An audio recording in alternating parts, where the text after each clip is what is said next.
Good morning. Today is the 18th day of Iyar, Chai Iyar.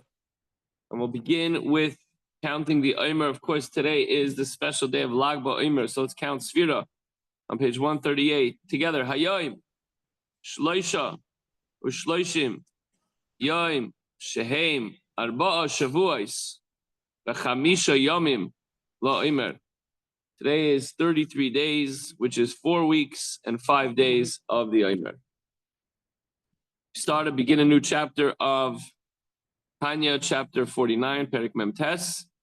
And this chapter concludes the theme of the previous chapters, which is meditating on the greatness of Hashem and the extreme selflessness, quote unquote, on his part in reaching out to us, simple, small creatures, inspiring us to mirror God's selflessness, reaching out towards him, and how this process is represented in the blessings leading up to the Shema.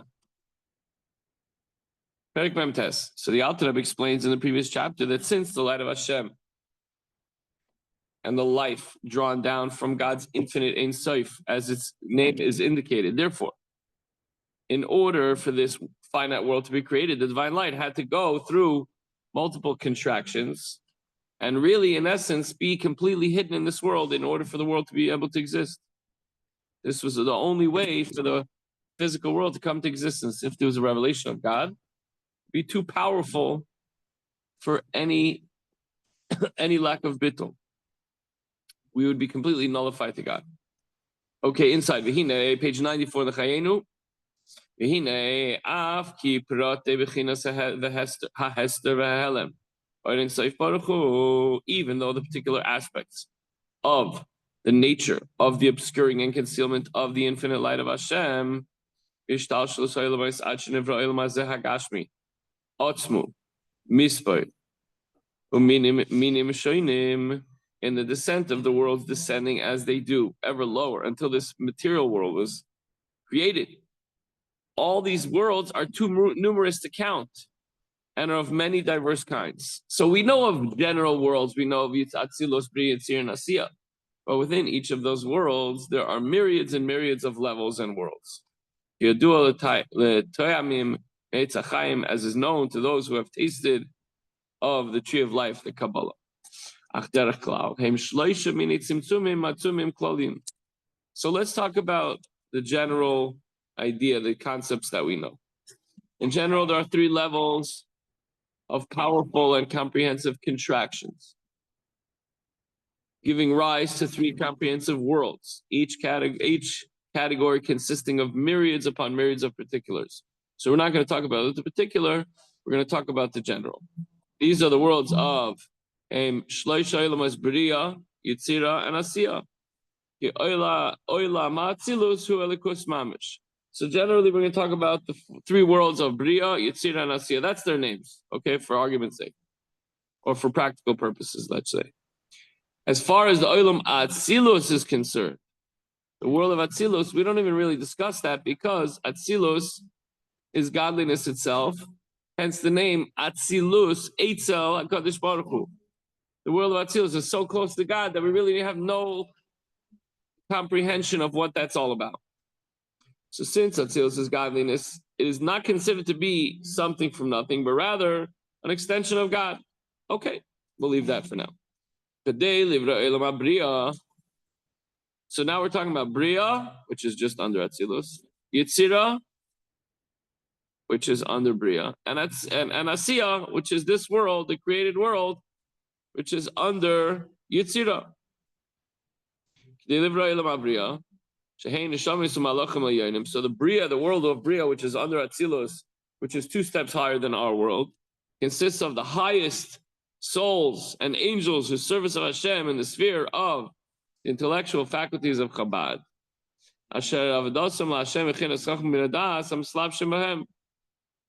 which are clothed in them. So godliness is revealed to them in an intellectual manner, through thought, through Chachma bin Adas, through a concept, through understanding, and through knowledge. And they, meaning the souls and angels, apprehend and receive the influence from them, from this thought process, which gives them their vitality, energy, and light. In order to create a world whose creations are not wholly nullified to God, as is in the case with Atzilus, which is completely nullified to God, but with the rest of the worlds, they're only capable of knowledge and comprehension. As it will be noted that comprehension entails an awareness of one's own being. I understand something. So there's me that has to understand the concept. Whereas in Atzilus, there is no I and there's no comprehension because we're all nullified to Hashem. Not we, but whatever's there.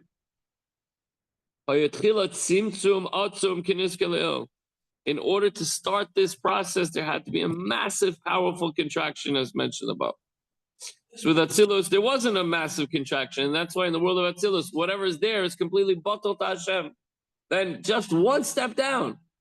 We're not talking about all the way down here. Just one step down to Bria. In order to create angels and even the souls of the tzaddikim, of the righteous, there had to be a massive, massive contraction. A mighty contraction was necessary in order to ensure that the light of godliness, which is an Atzilus, should be completely hidden. And imagine if it's completely hidden now, 2 worlds later in this world, Asiya.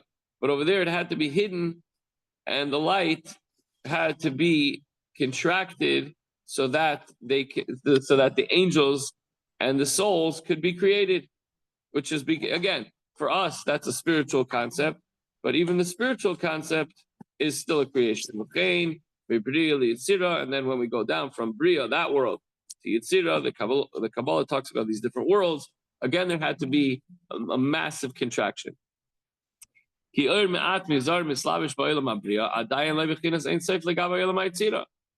a minute portion of light, minute that it is in relation to the light found in Atzilus, which clothes itself in the world of Bria, is still in the category of infinity in relation to the world of Yitzira.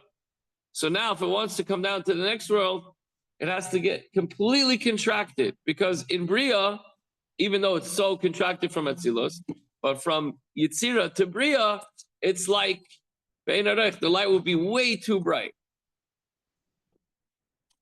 Listen, certain people can handle going into super hot water, right?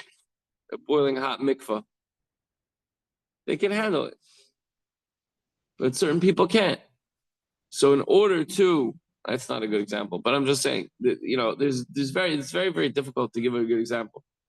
Some people go outside and burn under the sun in a very, very easily. Their skin just, they burn up. Redheads are notorious for getting sunburns.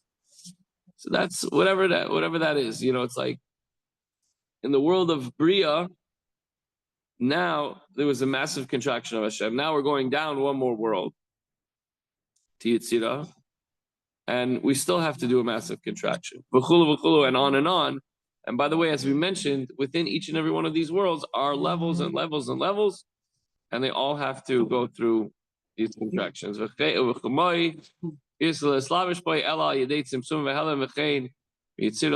so too, from the world of Yitzira into this world of Asiya. An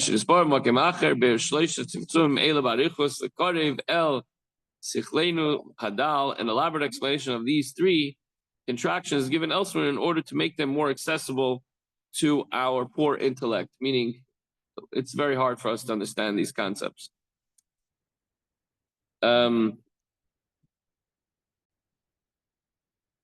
purpose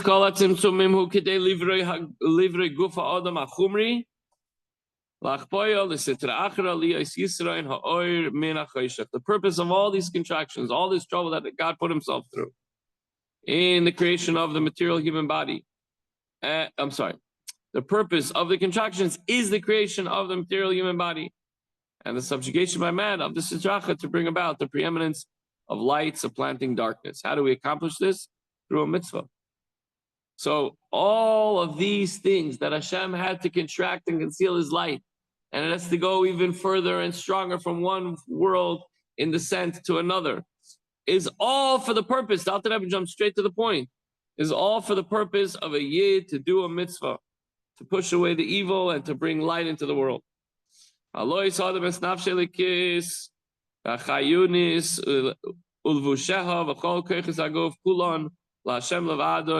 When a person elevates his divine soul and his vivifying soul, especially on a day like today, Lag BaOmer, which, why do we light the bonfires? The fire represents the soul, and the soul it yearns and desires to get closer to God. The soul of a person is like a fire. Why the guy lift the fires up, Steve? The fire is always striving to go up. We have flames here, so I just wanted to show you. Can you see them in the video? I don't know if you can see them in the shot. But anyways, trust me, there's 5 flames burning, and it represents the 5 levels of the soul. The flames are always yearning to go up higher. They're always flickering, trying to go higher and higher. So, and Rabbi Shimon Bar Yochai, who authored the Zohar, the Kabbalah, understood that. And instead of being sad on a day of a Yartzeit, he says we have to be happy because your soul has an opportunity to reconnect to its essence, which is Hashem. But to do a mitzvah, to connect to God in this world, is the purpose of the progressive descent of the worlds. So the ultimate purpose of all the descents from level to level and world to world is this physical world. It's here that a Jew is able, through his divine service, doing a mitzvah, learning, davening, to effect the subjugation of evil and the preeminence of light supplanting darkness. And as water mirrors the reflection of a face, just as water reflects an exact replica of one's face, so too, with regard to the heart of man to his fellow man, the love of one person to another results in the person's loving him as well. As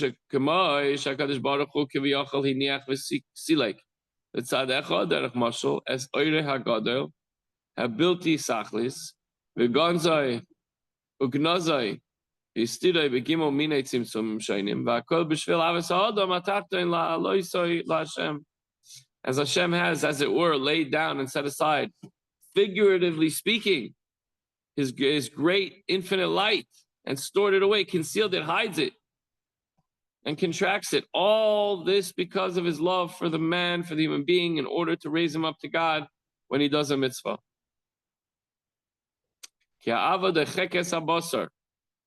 For love impels the flesh, so that the flesh will not impede it. Thus, because of Hashem's love for his people, he, figuratively speaking, sets aside his great light and conceals it through many contractions and so on. And this being so, halachas kama v'kama, how much more so? An infinite number of times,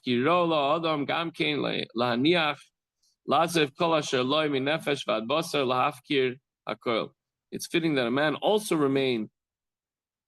That a man should also relinquish and set aside all his physical possessions, everything physically and spiritually, renounce everything. To do what?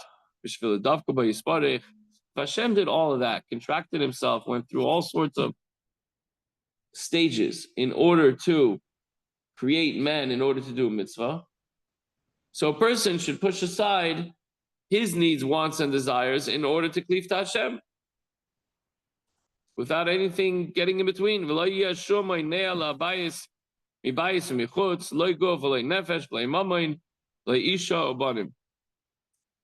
person should not allow anything to distract him. He should cleave to Hashem with attachment, desire, and longing, without any distractions or hindrances, within or without, neither of body or soul. Money shouldn't get in the way. When it says wife or children, they shouldn't distract him. They should know now's the time that Tati's davening. Now's the time we're doing mitzvahs. And by leading that example, they will also develop a tremendous love for Hashem and will not allow distractions to get in the way of that connection. The takeaway for today is there's an infinite divine energy, and Oyer Ein Sof, perfectly applicable for Lag BaOmer. The infinite energy, the energy is downgraded to allow for the world of Atzilus, a pretty divine world, and in turn we have the world of Bria and Yitzir and Asiyah, and this point is for us, the world of Asiyah is for us to live in, and we are created to make a difference. Hashem did all of that so that we have the opportunity to help another Yid and to connect with Hashem by doing a mitzvah and bringing light into the world, pushing away the darkness. Everyone have a wonderful day, a good Shabbos, and happy Lag BaOmer.